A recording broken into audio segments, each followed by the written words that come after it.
I had to clean my camera. And you see my ring light. Why can't I never get that to go away?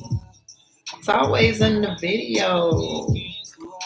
Ever since I got it. No.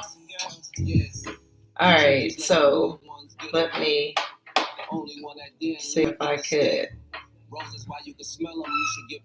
You know what? Why don't we just scooch over? All right, so welcome back to my channel. Here we are. We left off at well, we're in chapter 2. Part 4 is where we left off at. And what was I gonna say? So excuse me. We are on page 14. This is where we left off at page 14.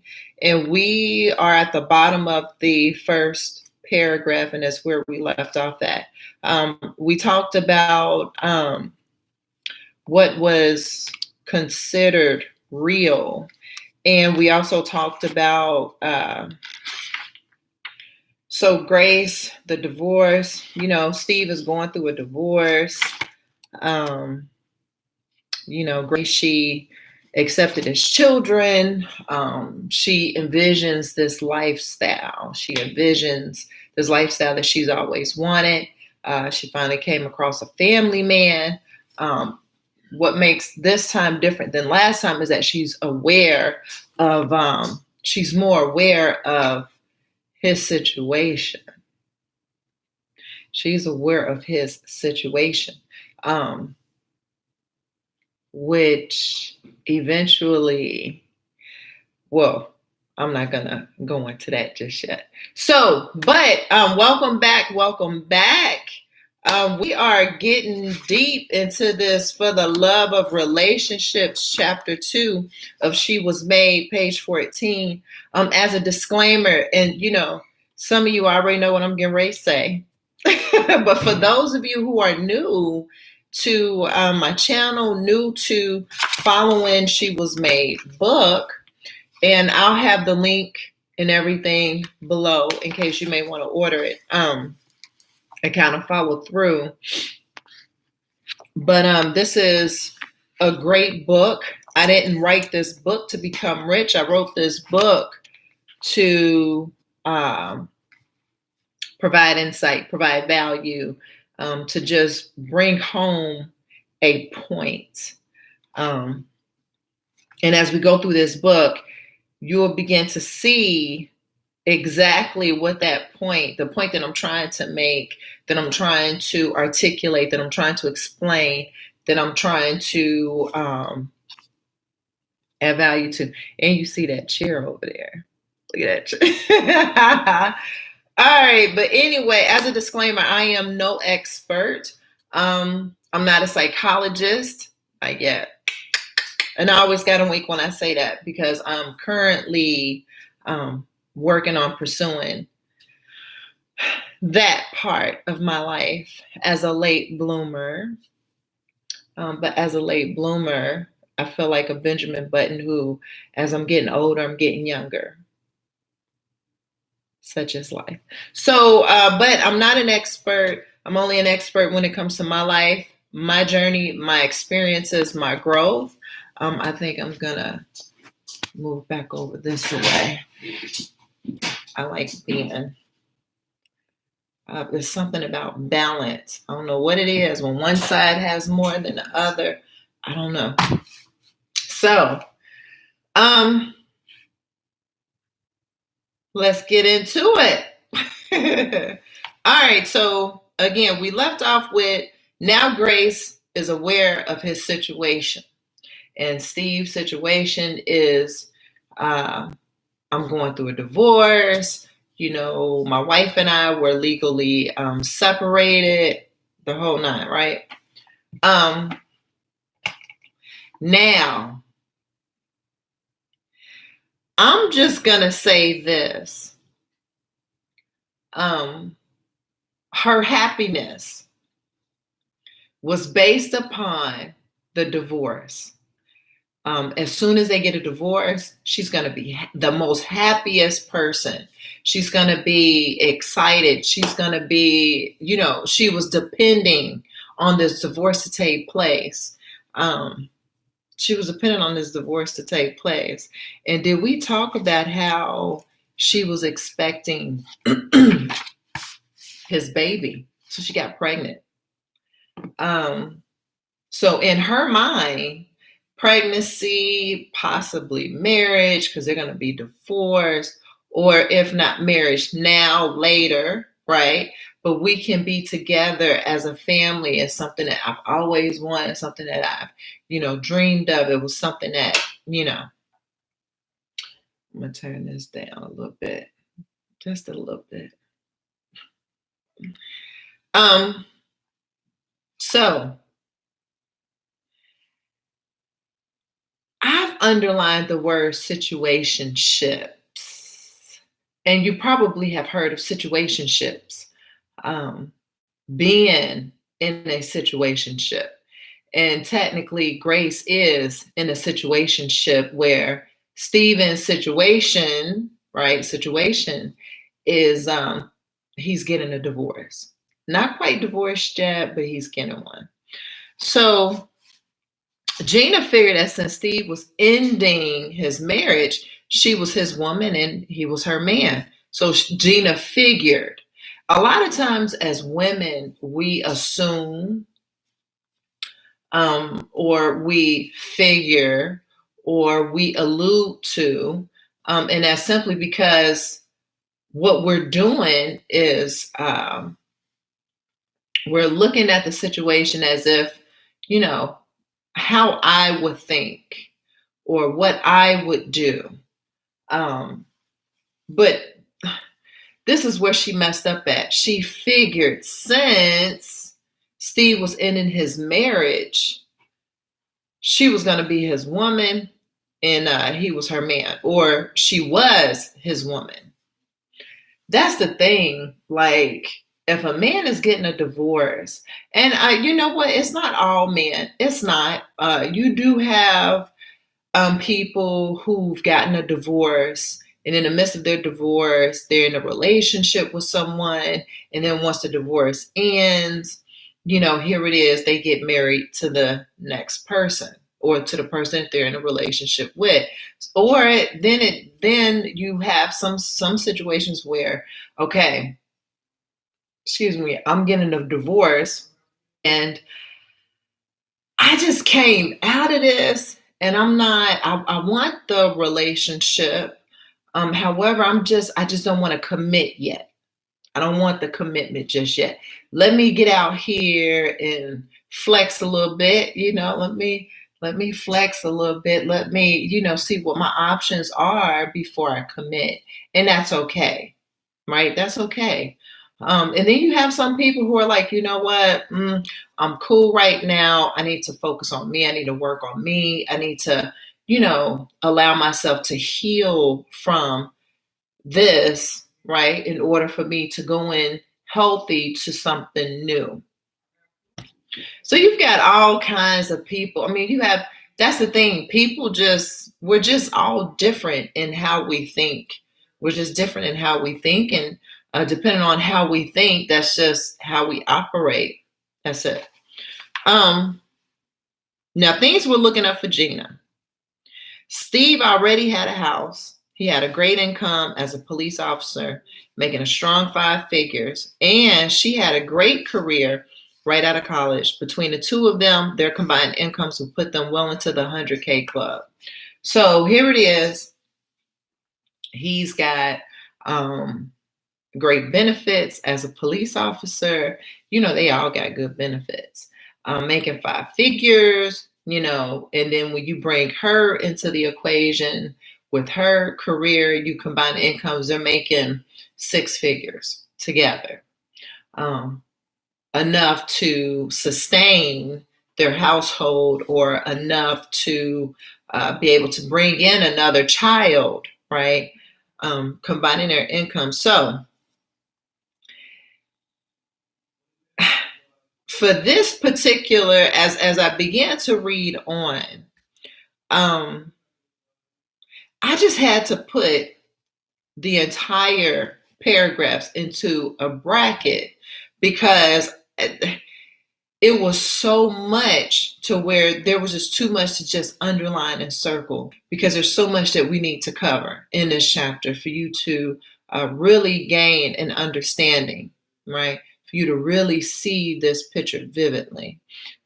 So let me just read this real quick. So one weekend, Gina was over at Steve's house. He was out running a few morning errands. Now, while she was in the bathroom, she heard a loud noise coming from the front of the house that sounded like a delivery truck. Now, here it is. She's over at Steve's house. Steve is out running errands like usual.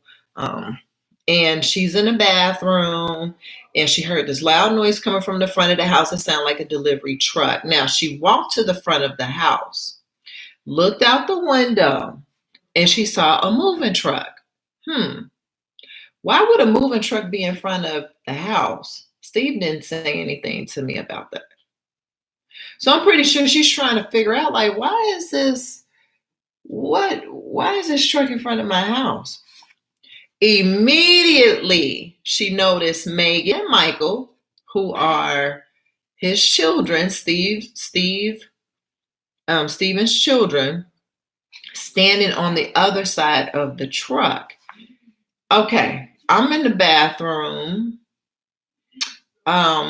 Steve is out running errands. The children should be in the house. Why are they outside in front of a moving truck? Oh no, maybe the kids weren't inside the house. No, it didn't mention anything about the kids being inside the house. Take that back. But she sees them speaking to someone that she couldn't really see because the person was standing on the other side of the truck. Now, she saw the kids standing there next to the truck, but whoever they were talking to, she couldn't see the person that was on the other side. But she's wondering, so she rushed back to the bathroom, finished dressing and combing her hair. She called Steve, got his voicemail, and didn't leave a message. So she's calling Steven. He didn't answer. She didn't leave a voicemail, but he called right back. And this is what he said. What's going on, Gina? Baby, there's a U-Haul truck and your children are outside. Am I missing something? He says, I'm on my way back to the house. I'll talk to you when I see you. All right. See you in a few. So Gina started for the kitchen, and then she heard one of the children yell, Mom. Do you see what's happening here? We have a moving truck, children outside, and you hear the word, Mom. What you already, listen, you tell, what do you think? What do you think? So Gina, when she heard that, it stopped her dead in her tracks. Like, hold on, wait a minute, Mom. Wait, what's going on? So she snatched her phone off the coffee table and redialed Steve. So she's calling. Look, she's heated now. Let me get this. Let me call him back. So she says, your children and soon to be ex-wife are here with the moving truck. What is going on? See what I mean? See how we can sit up here and say, well, that's Steve's fault because he should have told her. Well, that's Steven. Steven shouldn't have did what he did. Well, Steven shouldn't have did. Well, see, it's not really his fault when you've got Gina figuring. Now, apparently there was no conversation if Gina is figuring, right? There was no conversation of commitment. There was no conversation of you my woman, I'm your man. There was no conversation because if Gina figured that Steve was ending his marriage, she was his woman and he was her man. You see what I mean? And now all of a sudden you got this moving truck in front of your home. You've got the kids. You got the mother. Okay, now what is going on? There's too much stuff going on. You didn't even tell me anything about it. Emotions is racing. Her mind is like, what? Okay, hold on, you throwing me off because we were on a consistent pattern. Not to mention that he told her, I'm my most comfortable self in a family unit. She took that, instead of taking it for what it's worth, for taking it for what it is, looking at life for what it is. Basically, he's saying that I feel most comfortably with my family, and his family was his wife and his children. Family. It wasn't like he said, I'm my most comfortable self when we're all together. He never said that to Gina. But Gina took that and was like, ooh, so she dismissed what he really said, right? And she took it for what she wanted it to be. Oh, that's good, because I'm about to have his baby. We're gonna be good. I'm glad to hear that, because he's gonna feel comfortable. This is what he wants. That's what he wants. Instead of just taking it and saying, okay, I'm my most comfortable self with my family, meaning my wife and my children. And that's the thing. People sometimes they don't have to be direct in what they say, because what they've said is direct enough. It's direct enough. And it wasn't that he was leading her on. She kind of like was leading herself into believing that she was going to be next. I don't know. But from the way it looks, we got a moving truck. The mother is outside. The kids are out there. So she grabs the phone off the coffee table. She calls Steve again. Listen, what's going on? Because your soon-to-be ex-wife, soon-to-be. See how she addresses soon-to-be ex-wife. I mean, it is what it is, right? I mean, because you're getting a divorce. She is your soon-to-be ex-wife, but she's here with the moving truck. What's happening? Steve said, I said, I'm on my way. Steve countered and hung up. Didn't say bye, calm down, didn't do any of that. Didn't provide any comfort. Didn't provide any, it's gonna be okay. It's not a big deal. I'm on my way. Calm down. Didn't do none of that. He just said, I'm on my way, and hung up. I said, anytime somebody be like, I said, because that's what he did. He said, I said, I'm on my way. When somebody put that I said in front of anything that they say. So Gina was about to hit the redial when the sound of a car outside grabbed her attention. Oh, that got to be Steven coming up. She pivoted and yanked open the door. Before she made it to the bottom of the step, Steve, the kids, and their mother greeted her. Wow, the family unit showed up, didn't they? They at the bottom of the steps. And before she can even hit the bottom, they all of them, the family unit shows up and greets her.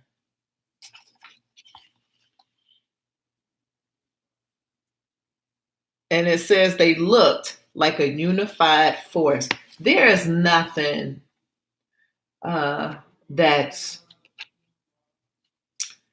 more stronger than the entire family standing there. You got the mom, the dad, the children. And today, we don't have enough of that, especially in the Black community. We just don't. And it's more so the same, across the board, honestly. It's all the same. Excuse me, but there's nothing that says strength more than anything when you have a family that's all together, standing there. Like what?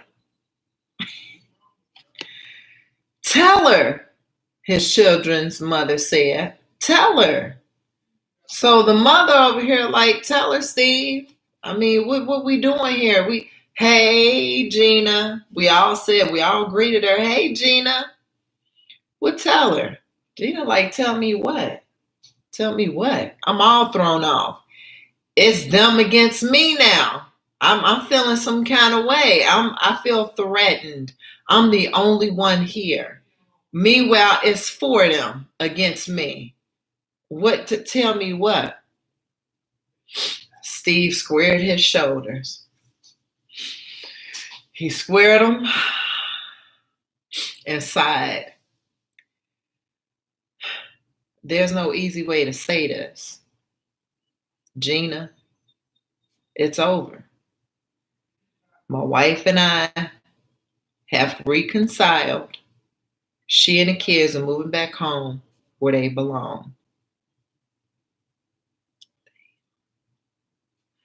Gina over here like, but you said you were done with her, that you were getting a divorce. But you said, keyword, but you said, what you mean? See, this is why we shouldn't, I mean, if you're looking, if you see, this is the thing. Apparently Gina was looking for more. She's looking for a husband. She's serious. She's dating to get married. She's in a relationship to get married. She's looking for a serious relationship.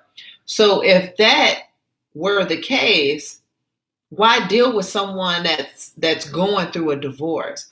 Why are you taking your chances on dealing with someone who could possibly reconcile with his wife, and they both decide that we're no longer going to get a divorce?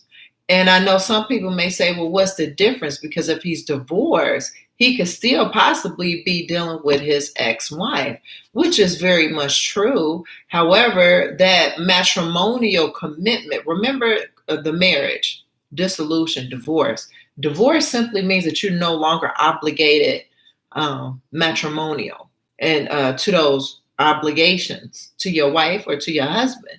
So that's what makes it different. He's no longer obligated to her from a marriage standpoint. Now, if he's obligated to her from a marriage standpoint and they're not married, then that's a red flag. And that's a house that's lit up, that is burning, and you don't want to run to a burning house. You want to run away from the burning house, okay? But you see how all of this, you see how from the very beginning to where we are now, you see how it all just unfolded for her.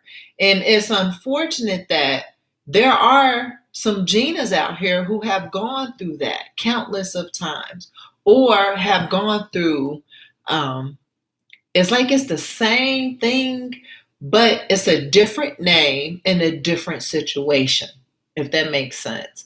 They keep going through the same thing, but the names are different and the situations are different. However, Grace did learn from her previous relationship, right?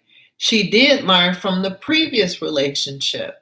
So although it's unfortunate that she has to go through all of these heartbreaks, have to go through all of this mess to finally or to eventually get to a place, but we'll see. We'll see what happens, because, you know, the previous relationship before Steve, she didn't know anything about that guy, about, who was it, Tony, about Tony's situation. She didn't know he was dealing with a grown woman. And then on top of that, she didn't know that he had 3 children and all of that. But mind you, although they were together, he still had his own place. You see what I mean? So he had his own place, and he would drive to his woman's house where she housed the children, and he would come over there and play house, I guess.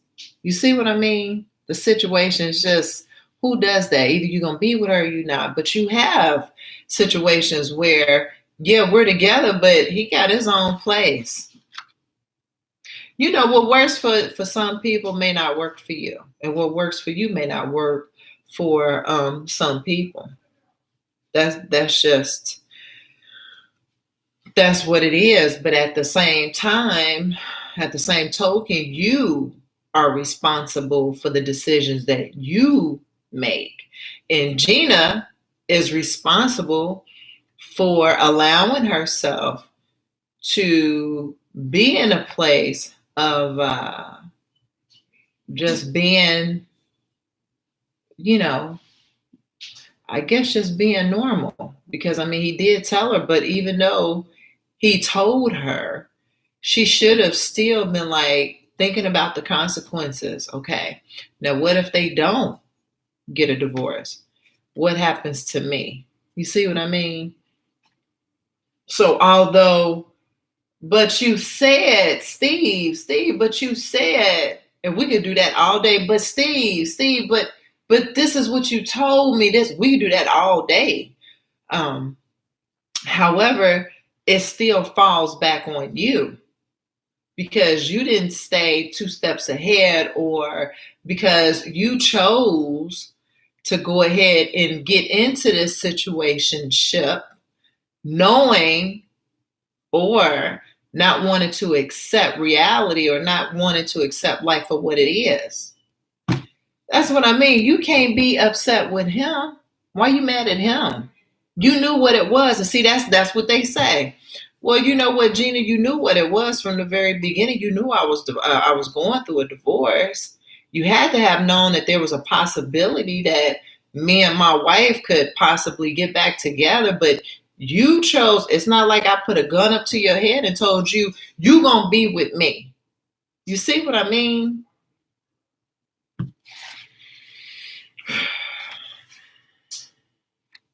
But you said that you were done with her.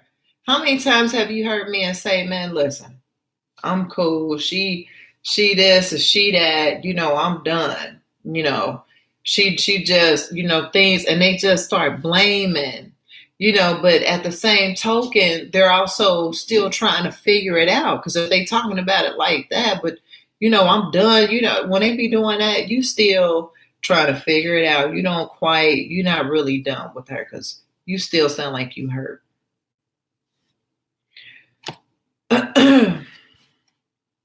So, but you said you were done with her, that you were getting a divorce. Steve gave a stiff handshake. So he grabbed Gina's hand, gave her a stiff handshake. He wasn't trying to console her. He wasn't trying to support her emotionally. He wasn't trying to provide that level of security of knowing. I mean, he just wasn't. But he grabbed her hand, gave her that stiff handshake like this. Listen, I never wanted the divorce.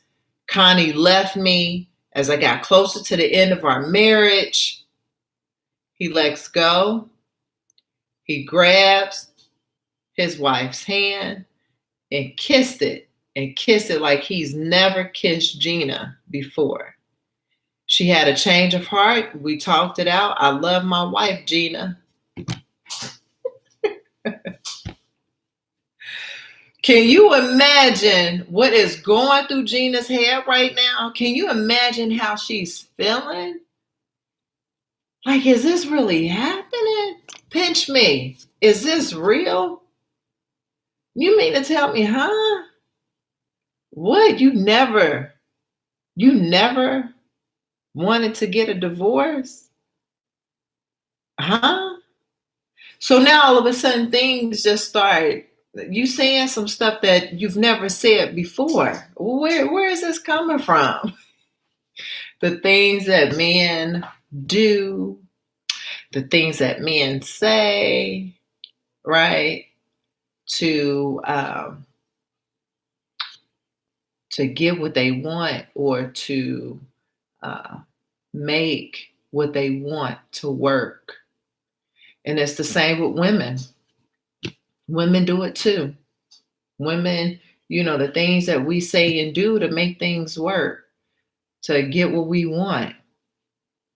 And it was very apparent that Steve wanted his wife. He miss your family, that you don't really feel comfortable being like this. You got the kids here. You got a woman that you didn't even have kids with. And we're all in here, and I'm telling you, I don't feel comfortable doing this. But he didn't say it that way. He wasn't direct with her like that. He wasn't like, you know what, Gina, I don't feel comfortable. I just don't. What he said was, I'm my most comfortable self in a family unit.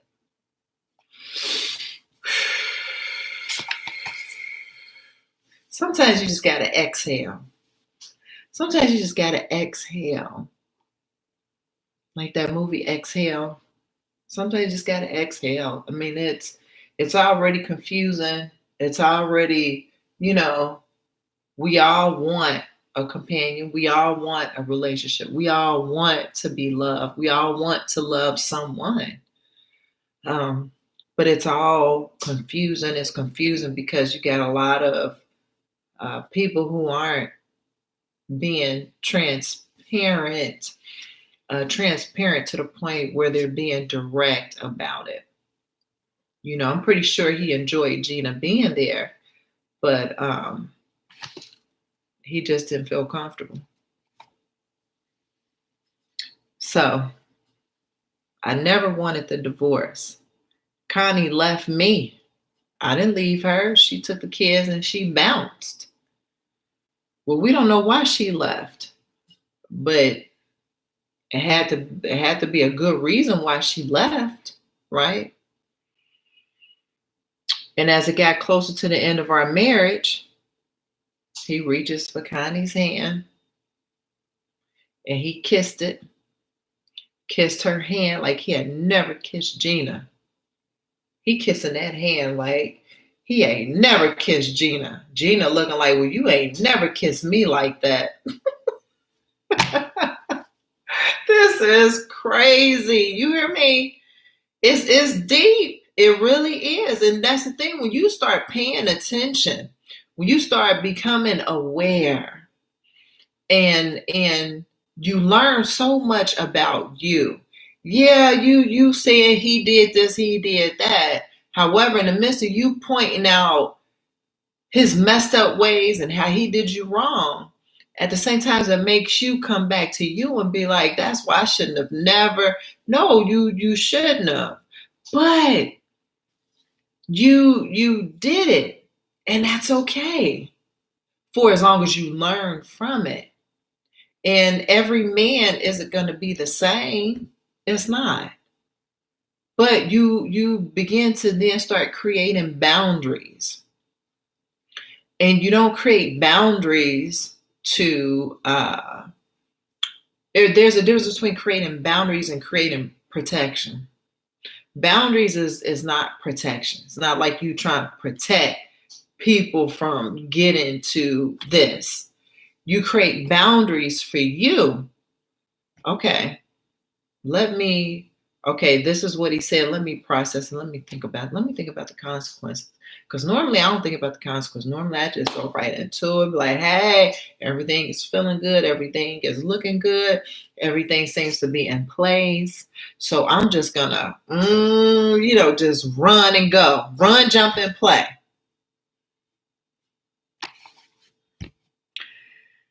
So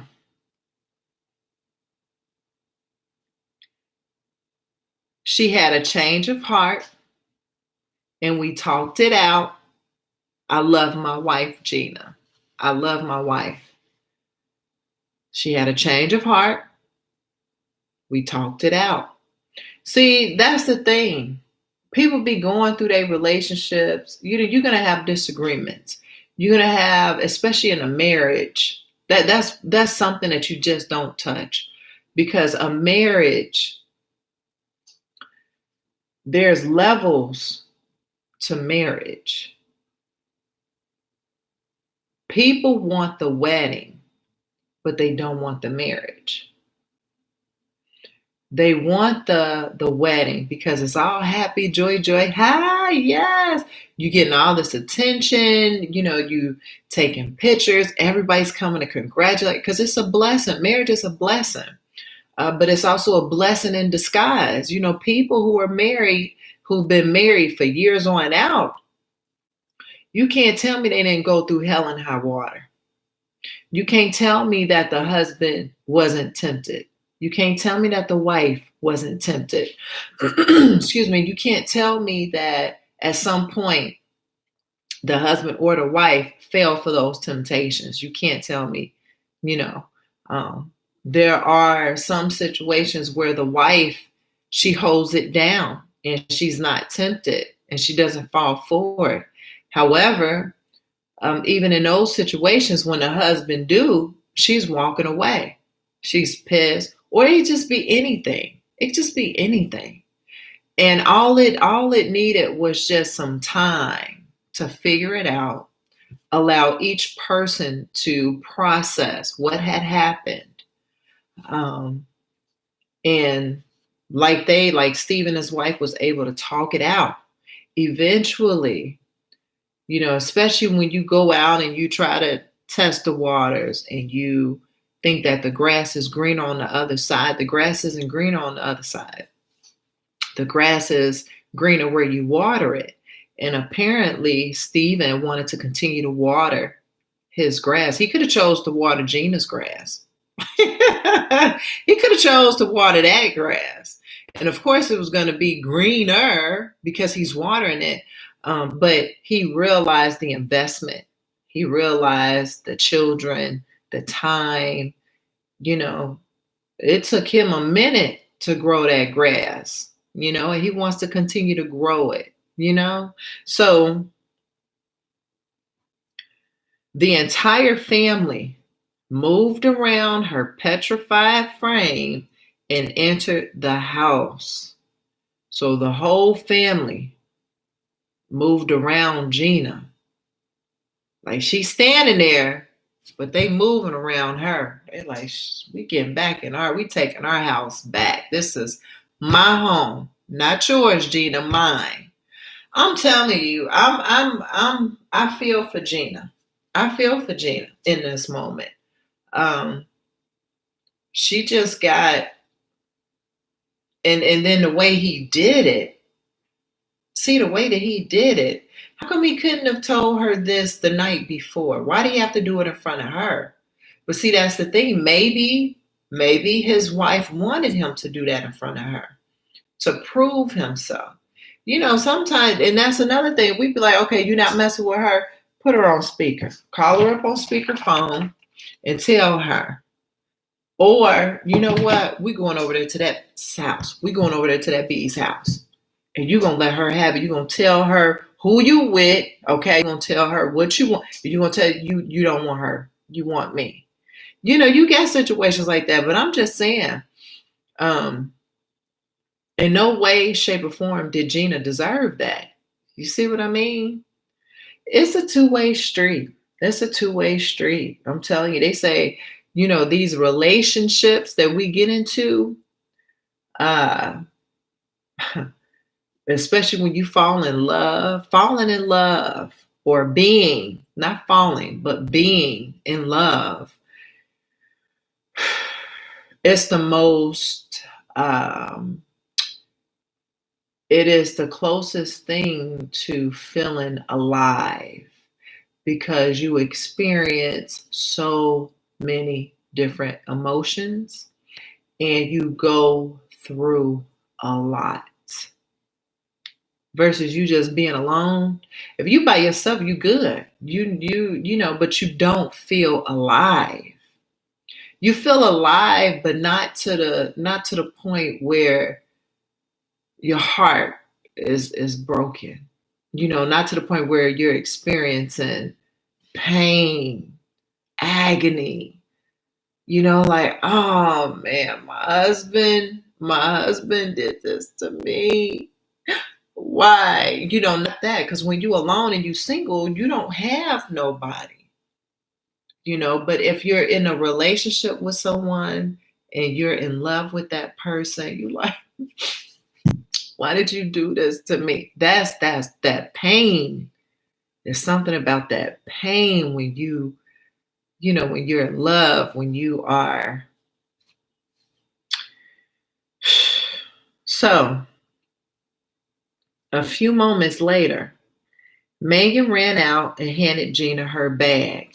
You know what? How more messed up can this be? He done already said it to her face that I'm done with you. I love my wife. Then on top of that, the kids, she's standing there like the children, the family, Steve, wife, the kids, they move around her, get inside the house. They like, listen, you can stand there and look stupid if you want to, but we coming back. Then on top of that, to have the daughter, somebody done put all of Megan's stuff in that bag, and the daughter brings Megan a bag and says, here you go. I'm telling you, this stuff is crazy. So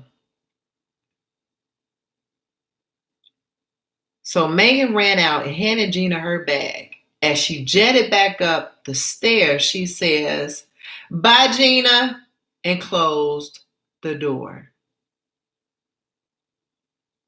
Here again, once again, was a man choosing the other woman over her. Remember high school? She dated the guy that was that was in a higher grade, a year older than her. He went off to college. He chose to be with her. She got with Tony. Even though Tony made his way to come see her and do all that stuff, he chose the woman he had been with for 12 years. Who wouldn't? That's the thing. The relationship, they've been in a relationship for 12 years. Who don't want to maintain and keep that? There's history, there's children, there's the knowing. I know you like a book. I'm used to this. I don't want nothing new. Same thing with Steven. Here we go again. He's choosing his wife, who he has children with, who he has history with, who he's been investing with, over Gina, despite the fact that she's pregnant. That's probably why he did what he did in front of all of his children, in front of his children and wife, because she's pregnant.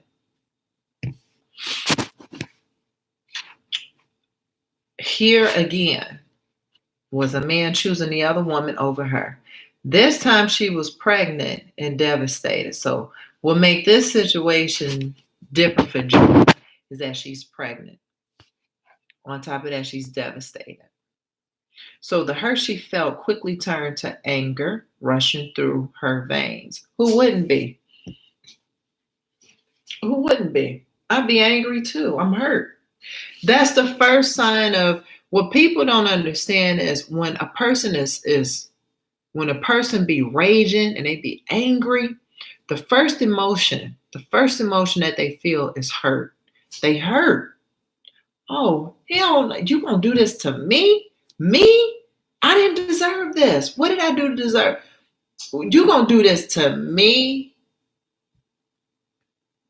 So not knowing what to do, Gina stood there in awe. The thought of getting an abortion was eating her up. She was pissed beyond measure, wishing she had never allowed this man or any other man into her heart. See how she's becoming bitter. See how she can allow what just happened to have her become bitter. She says she knew. It says, wishing she had never allowed this man or any other man into her heart. See, that's the first. I believe that is the first beginning. That is like the beginning of becoming bitter towards men. It is also the beginning of protecting your heart, not allowing, because you got your guards all the way up. Again, guards and boundaries are two different things. Guards is you're protecting yourself. Boundaries is that you have standards for you, not for them. Your standards are more for you and not for them. Because now you know how you are, you know how you move, you know how you operate, you know if someone says this is how you react. You know that. So now that you know, let me set some boundaries up for me so when they say that again, I don't react that way. Or now that I know I have sex on a first date, let me set some standards about myself and say, you know what?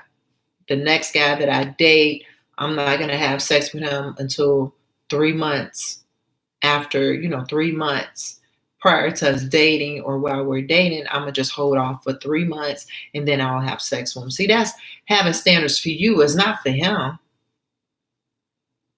So you got to know what this stuff means in order to apply it to your life and in order for you to get different results. Excuse me, if you don't know you can't set standards up. You can't establish standards for yourself. When you don't know you can't set boundaries for you. What you begin to do is start blaming him, or you will make him the person that is coming for you when he's not coming for you. Because of how you operate, you've been allowing certain things to take place. But see, this is why, the thought of getting an abortion was eating her up. She was pissed beyond measure. So she was so mad that instead of her thinking about the things that came to this point that she's allowed to do, the first thing she said, I shouldn't have allowed this man into my heart. No, it's not that. You shouldn't have took it upon yourself into even dealing with the man who was still married in the first place. Standards for you. You see what I mean? Standards. So instead of her just saying, admitting to that part, she says, into my heart. You made a conscious decision into dealing with this man, into being with this man. You see what I'm saying?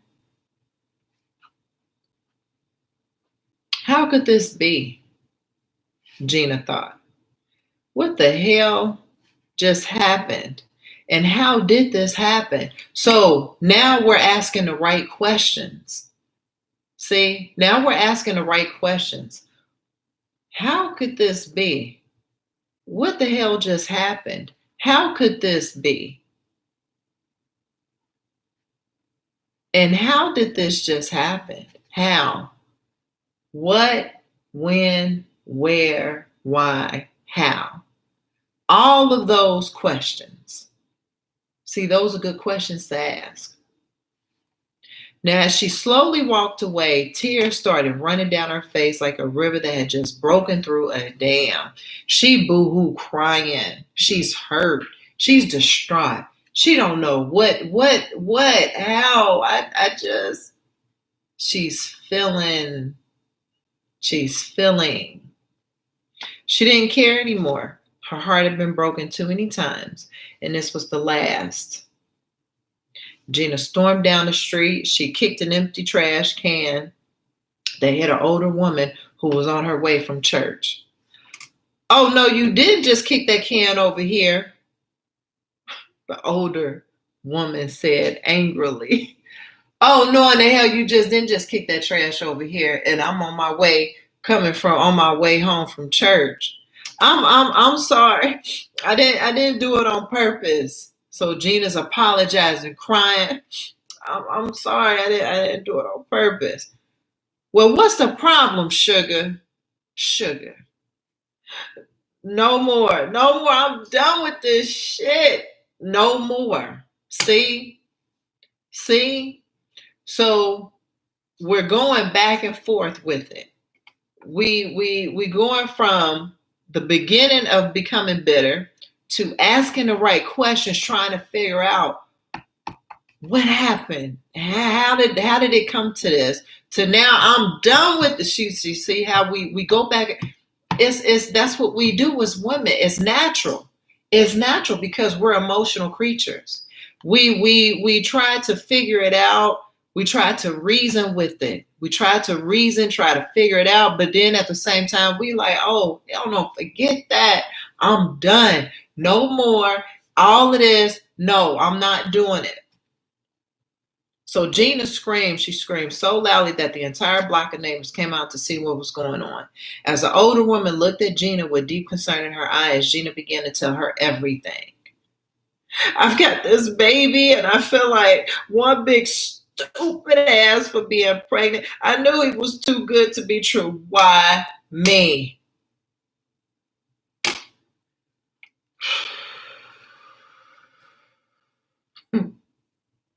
I think we're going to stop right there because that's the question of the day. That is like the question of the year, of the month, of the whole years you've been living. Why me? You know what? I told myself that I was going to write a book about why me. Why? Every time I go through some stuff, whether it's good, bad, or indifferent, traumatic, I ask the question, why me?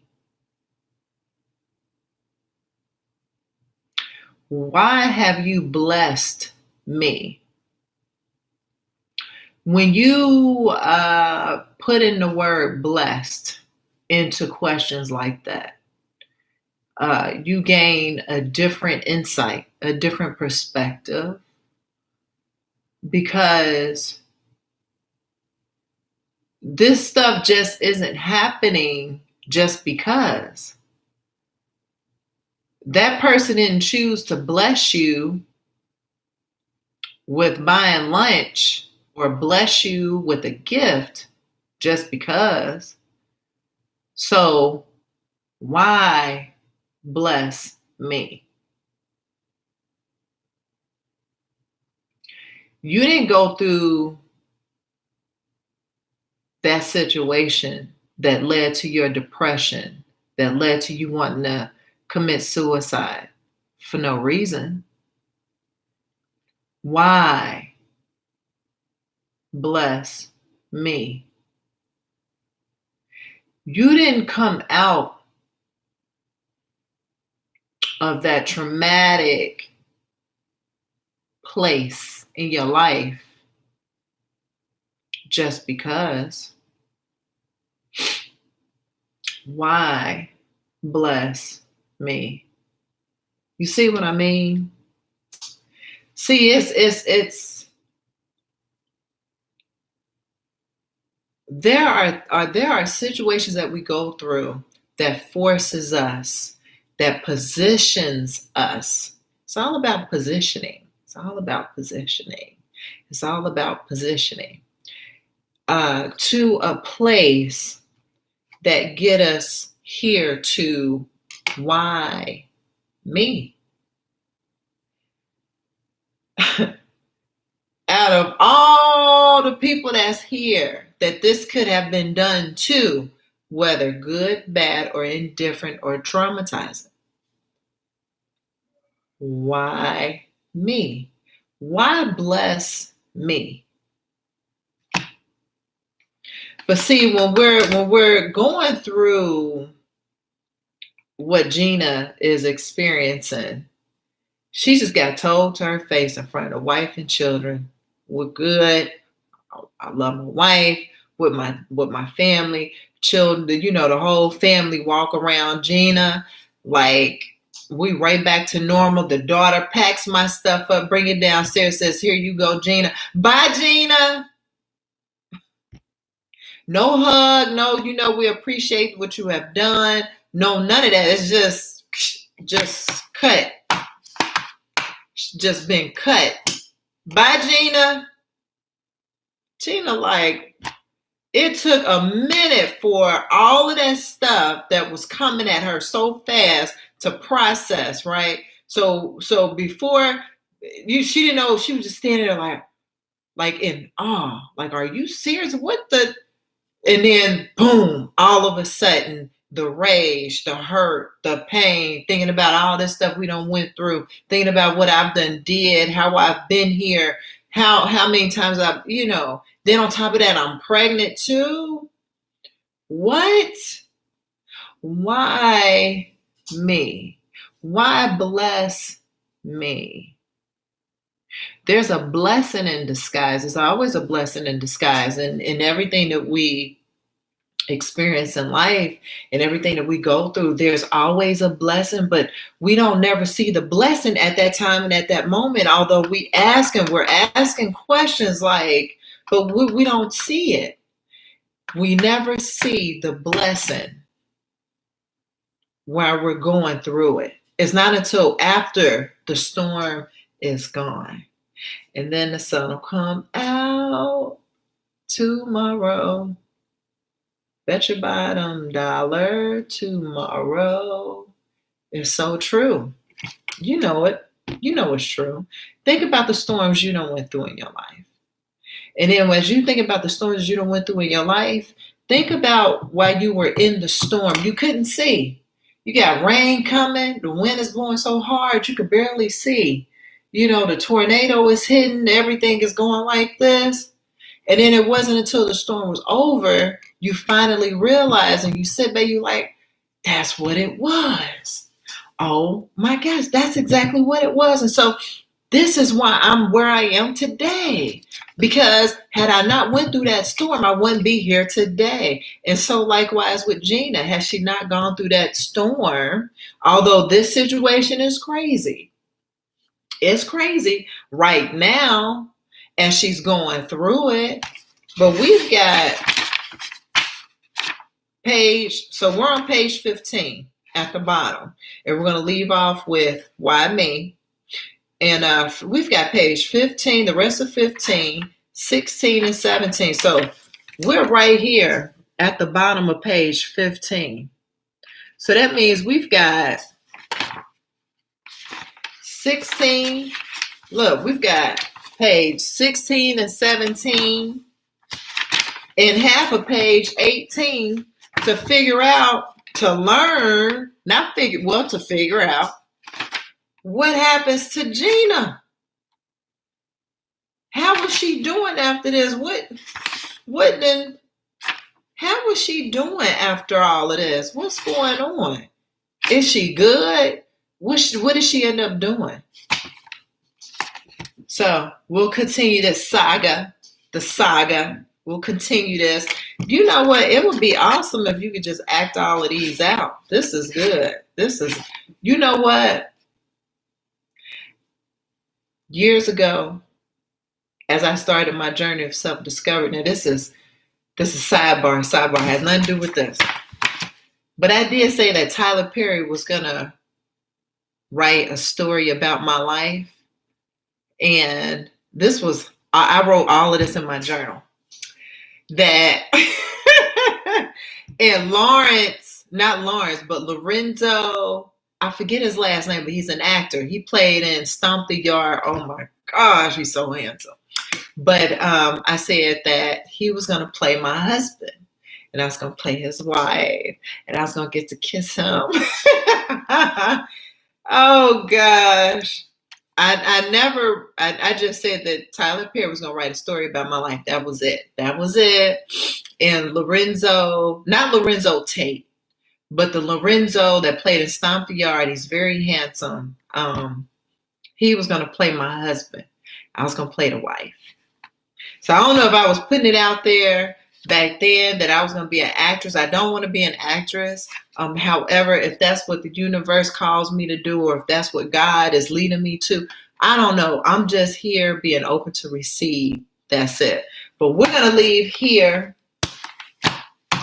But it would be awesome if he wrote a movie, if he produced a movie about my book.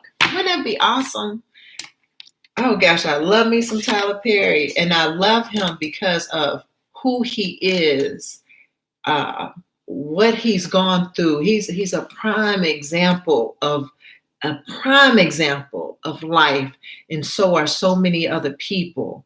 But God is truly, truly, truly. When I tell you favor ain't fair, favor ain't fair. That's all I'm gonna say. But I love you. Continue to use what you have today to empower tomorrow. Please share this video, like, comment, subscribe to my channel. Again, this, I'm all about learning. I'm going to always be a student. I don't know everything. And I purposely wake up every morning not knowing anything so I could receive and have room for more. I mean, I got a big head, but sometimes it fills up so quickly with information that I have to release it to be able to receive, So, if you know someone that could possibly benefit from, this video, help them have a different outlook or a different perspective. Excuse me, please share. Please share. All right. Until next time, I love you, and I will see you later.